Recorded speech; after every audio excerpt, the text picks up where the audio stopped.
Pada tahun 1962, seorang peneliti bernama John Calhoun melakukan sebuah eksperimen yang mungkin katakanlah cukup ekstrim, di mana dirinya meletakkan beberapa pasang tikus dalam ruang tertentu dan membiarkan tikus-tikus tersebut berkembang biak.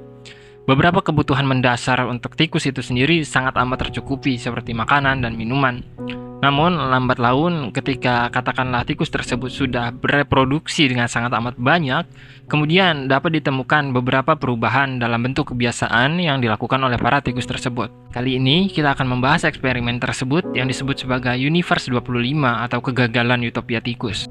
Bersamaan dengan pemenuhan kebutuhan dari para tikus itu sendiri, para peneliti pun kemudian menemukan beberapa perubahan dalam bentuk karakter dari tikus-tikus itu sendiri, seperti perubahan agresivitas dan perubahan perilaku sosial serta perilaku seksual. Dalam bentuk perubahan sosial dapat ditemukan bahwa beberapa tikus yang awalnya hidup dengan damai-damai aja, kemudian mulai berkelahi satu sama lain, mulai saling mencakar atau saling menggigit satu sama lain, hingga pada akhirnya ditemukan beberapa kematian di dalam tempat tersebut. Kemudian dalam konteks kerusakan seksual ditemukan beberapa penyimpangan, seperti para tikus yang memilih untuk berhubungan sesama jenis atau bahkan melakukan hubungan seksual dengan sebuah mayat dari tikus itu sendiri. Namun di sisi lain, bersamaan dengan percepatan kehamilan dan kerusakan dari kehidupan sosial para tikus itu sendiri, ditemukan juga beberapa kerusakan dalam konteks individu yang dimiliki oleh para tikus. Seperti beberapa tikus yang memilih untuk menyendiri dan memilih untuk mencari makan ketika tikus-tikus lain katakanlah sudah tidur atau sudah jauh dari tempat makanan itu sendiri, dan tikus-tikus yang mungkin katakanlah menjadi bahan bulian dari para tikus lain. Hal tersebut tentu dapat dikatakan cukup unik ya, karena kita dapat melihat apa yang dilakukan oleh para tikus tersebut, khususnya dalam konteks penyimpangan dalam kehidupan kita sehari-hari sebagai manusia. Oleh sebab itu, kali ini kita akan mengkaitkan eksperimen tersebut dengan apa yang kita hadapi di kehidupan modern saat ini. Kebanyakan dari kita menganggap bahwa kehidupan kita saat ini mungkin katakanlah sudah cukup terpenuhi, di mana kita sudah mudah untuk mendapatkan beberapa hal jika kita memang memiliki uang. Namun di sisi lain yang jarang kita sadari atau jarang kita perhatikan, kita memiliki sebuah sisi di mana kerusakan karakter yang dimiliki oleh manusia itu sendiri pada dasarnya sangat amat menonjol di kehidupan kita. Oleh sebab itu, kerusakan yang terjadi di dalam kandang tikus itu sendiri dapat menjadi contoh dari kehidupan manusia saat ini mungkin. Ketika kita mungkin katakanlah melakukan beberapa penyimpangan yang sama persis seperti para tikus.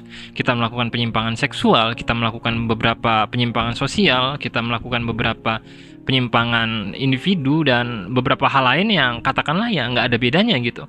Kita berhubungan sesama jenis, kita melakukan tindak kekerasan bahkan pembunuhan, kita mencuri dan membuli sesama manusia, kita melakukan beberapa tindak kekerasan terhadap pasangan kita hamil di luar nikah, dan beragam penyimpangan lain yang mungkin kita lakukan. Oleh sebab itu, ketika kita berkaca dari eksperimen tersebut, kita dapat mengambil sebuah pemahaman bahwa kita sebagai manusia sebenarnya nggak jauh beda dari tikus. Kita rakus, kita melakukan beragam tindakan yang mau enaknya sendiri, kita melakukan tindakan yang nggak memperhatikan orang lain, kita melakukan tindakan yang nggak memperhatikan kehidupan sosial kita melakukan tindakan yang hanya berdasarkan kepentingan individu kita.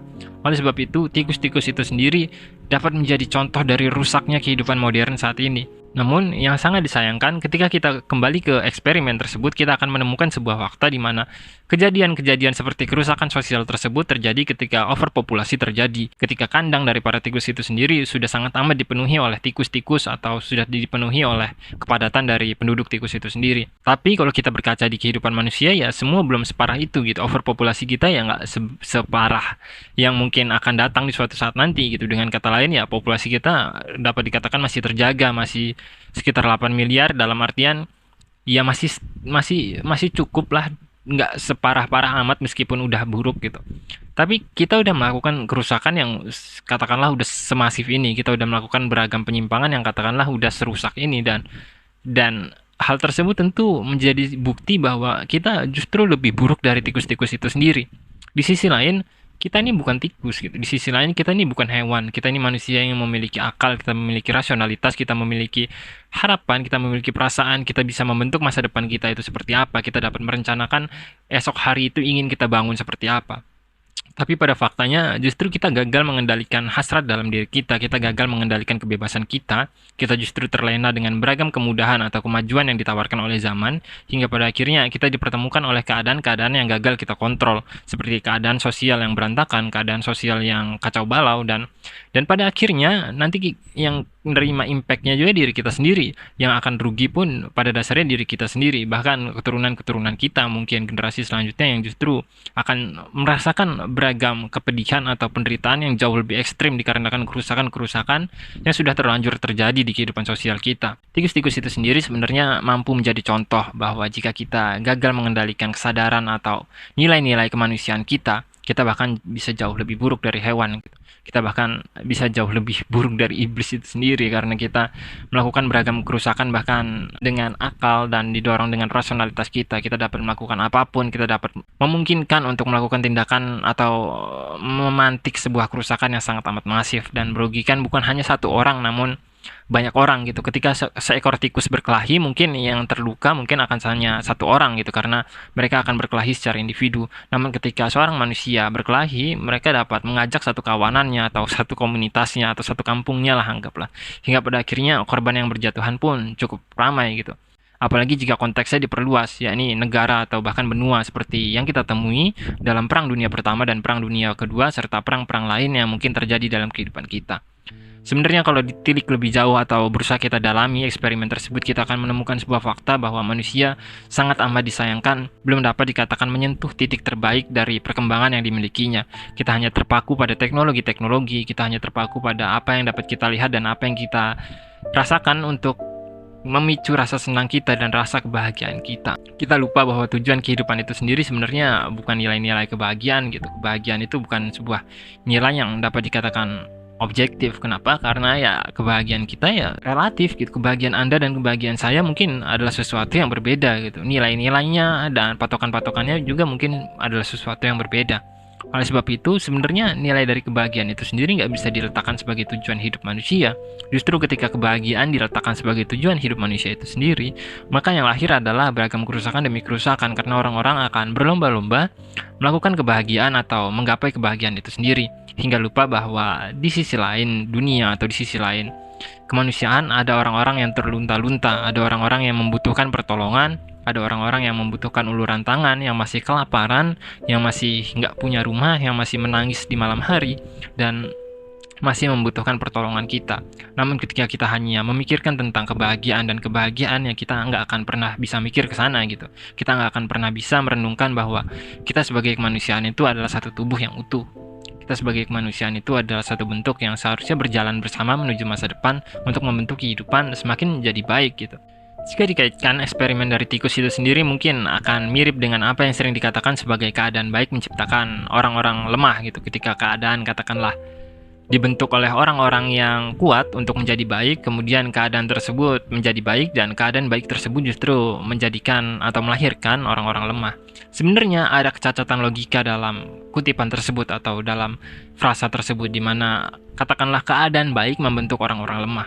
Sebenarnya kecacatan logika yang ada di dalam kalimat tersebut terletak dalam kata keadaan baik itu sendiri. Karena ketika sebuah keadaan itu katakanlah memang secara objektif benar-benar baik, maka nggak ada yang namanya menghasilkan orang-orang lemah. Keadaan yang benar-benar baik pada dasarnya akan menjadikan orang-orang akan stay menjadi kuat atau stay untuk mempertahankan kebaikan itu sendiri. Namun ketika katakanlah keadaan itu justru melahirkan orang-orang lemah, berarti ada yang aneh atau ada yang dapat dipertanyakan dari keadaan baik ini. Karena mungkin saja keadaan baik ini sebenarnya nggak benar-benar baik atau hanya opini kita yang menganggap bahwa keadaan itu baik. Sedangkan di sisi lain ada kerusakan-kerusakan atau ada hal-hal negatif di dalamnya yang gagal kita perhatikan sehingga pada akhirnya melahirkan orang-orang lemah. Oleh sebab itu, dari eksperimen tikus di awal serta nilai-nilai dari keadaan baik yang melahirkan orang-orang lemah, sebenarnya kita dapat berkaca bahwa manusia dapat mengendalikan dirinya semaksimal mungkin. Manusia dapat menggunakan kemampuan dan kapabilitas dari dirinya semaksimal mungkin untuk membentuk kehidupan itu menjadi lebih baik gitu. Dan kalaupun memang pada dasarnya keadaan menjadi buruk, ya itu balik lagi salah kita, bukan salah keadaan itu sendiri. Karena yang membentuk keadaan itu ya diri kita, yang membentuk fenomena sosial, yang membentuk fenomena-fenomena yang kita hadapi dalam kehidupan kita sehari-hari, ya kemanusiaan itu sendiri nggak jauh-jauh gitu. Kecuali yang kita bicarakan adalah konteks bencana alam, atau yang kita bicarakan adalah konteks-konteks yang di luar cakupan tangan manusia. Namun ketika sebuah fenomena katakanlah disebabkan oleh manusia itu sendiri, namun manusia tidak mau berkaca pada dirinya atau tidak mau merenungkan kesalahan yang dilakukan olehnya, ya keadaan akan jauh menjadi lebih buruk dan lebih buruk lagi. Dan yang sangat disayangkan ketika situasi tersebut terjadi, kebanyakan dari kita justru menyalahkan zaman yang katakanlah udah mendekati akhir, atau kebanyakan dari kita justru menyalahkan sama kita sendiri, saling tunjuk atau menunjuk sebuah kambing hitam dan lain-lain.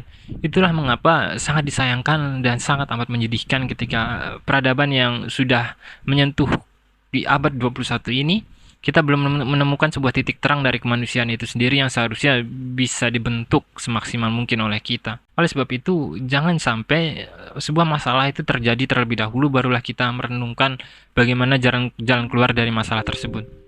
Jangan sampai kita melakukan sebuah kesalahan-kesalahan yang nggak bisa kita perbaiki hingga pada akhirnya yang dapat kita lakukan adalah hanya kita sesali gitu. Kita udah terlampau sering merasakan beragam kepahitan yang dapat kita lihat dalam sejarah kita sebagai kemanusiaan. Beragam perang, beragam katakanlah nestapa, beragam kebencian, beragam sejarah-sejarah kelam yang sebenarnya bisa membuat diri kita malu, yang sebenarnya bisa membuat diri kita berpikir lebih lanjut bahwa seharusnya ada yang kita lakukan sebagai manusia, seharusnya ada yang bisa kita lakukan, ada yang bisa kita perbaiki, ada yang bisa kita tangani, dan ada yang bisa kita pikirkan gitu. Namun balik lagi, ketika kita hanya memikirkan diri kita sendiri, di satu sisi kehidupan sosial nggak kekontrol, di sisi lain ya, kita pun secara individu bakal mengalami beragam kerugian-kerugian yang bahkan jarang kita sadari.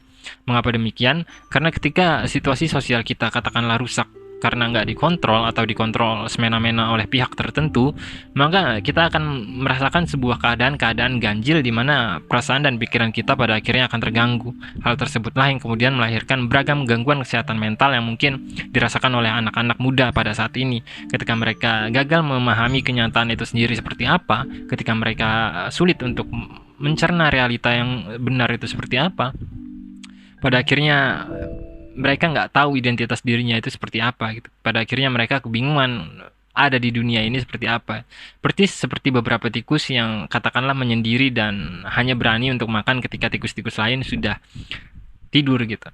Itulah beberapa manusia yang katakanlah mengalami beberapa gangguan kecemasan mental atau mengalami beberapa gangguan psikis hingga pada akhirnya memilih untuk menyendiri. Sekian, wassalamualaikum, sampai jumpa.